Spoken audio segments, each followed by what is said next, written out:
नमस्कार दोस्तों, आप देख रहे हैं सुदेश सिंह ब्लॉग। आज हम आपको भारत के इतिहास की एक ऐसी अद्भुत और प्रेरणादायक कहानी सुनाने जा रहे हैं जो हजारों वर्षों की सभ्यता, संस्कृति, वीरता, ज्ञान और बलिदान की गाथा है।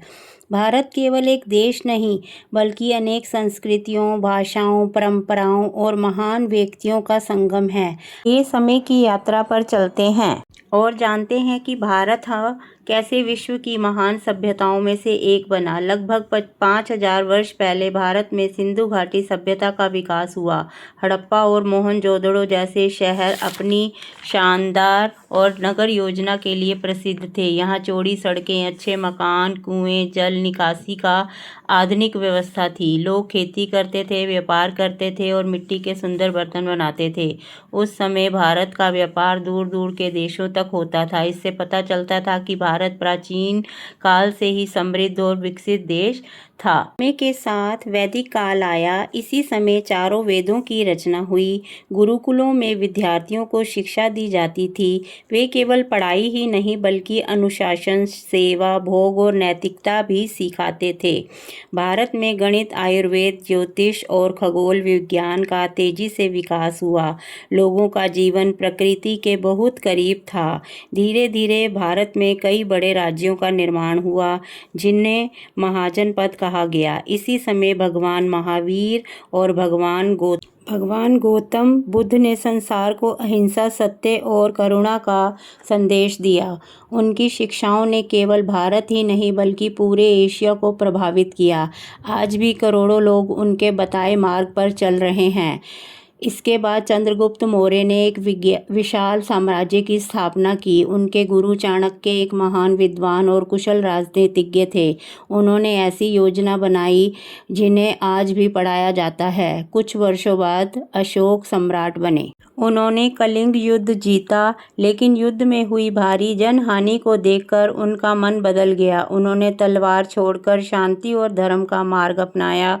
उन्होंने पूरे देश में पेड़ लगवाए, सड़कें बनवाई और लोगों की भलाई के लिए अनेक कार्य किए। गुप्त साम्राज्य के समय में भारत ने शिक्षा, विज्ञान और काल ने नई ऊंचाइयां प्राप्त की। को भारत का स्वर्ग युग कहा जाता है। महान गणितज्ञ आर्यभट्ट ने शून्य और दशमलव की अवधारणा को आगे बढ़ाया। कालिदास ने महान साहित्य की रचना की। नालंदा और तक्षशिला जैसे विश्वविद्यालयों में दुनिया भर के विद्यार्थी शिक्षा लेने आते थे। भारत के कई महान और वीर राजा हुए। महाराणा प्रताप ने अपनी मातृभूमि की रक्षा के लिए कठिन संघर्ष किया। उन्होंने कभी भी अपनी स्वतंत्रता से समझौता नहीं किया। छत्रपति शिवाजी महाराज ने स्वराज की स्थापना की। उन्होंने अपनी बुद्धिमानी, साहस और कुशल रणनीति से एक शक्तिशाली मराठा साम्राज्य बनाया। उनकी वीरता आज भी हर भारतीय को प्रेरित करती है।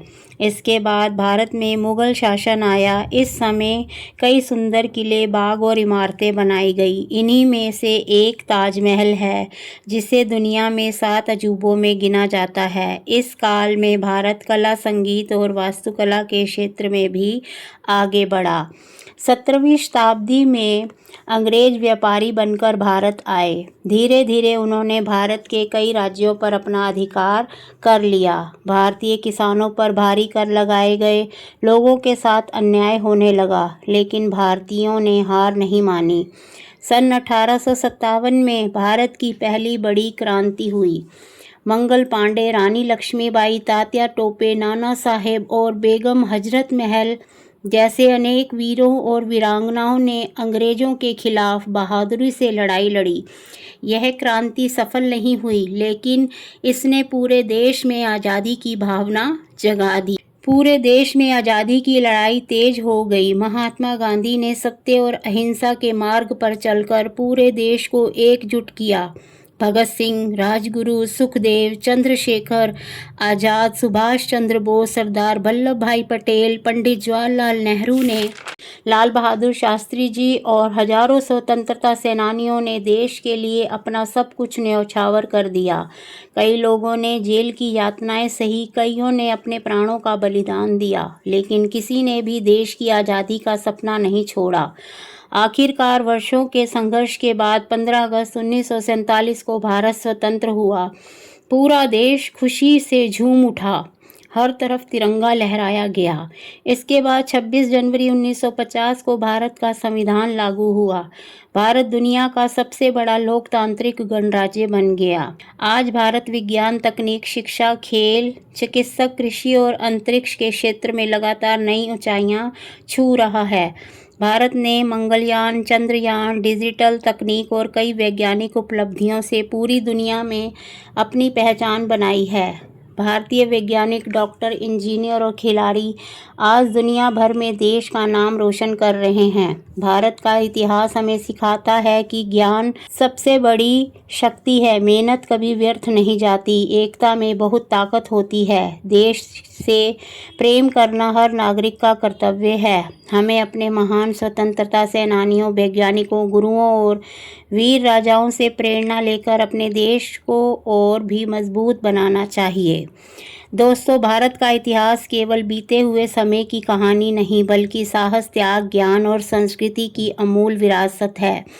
हमें अपने इतिहास पर गर्व करना चाहिए और आने वाली पीढ़ियों तक इसकी प्रेरणादायक कहानियाँ पहुँचानी चाहिए।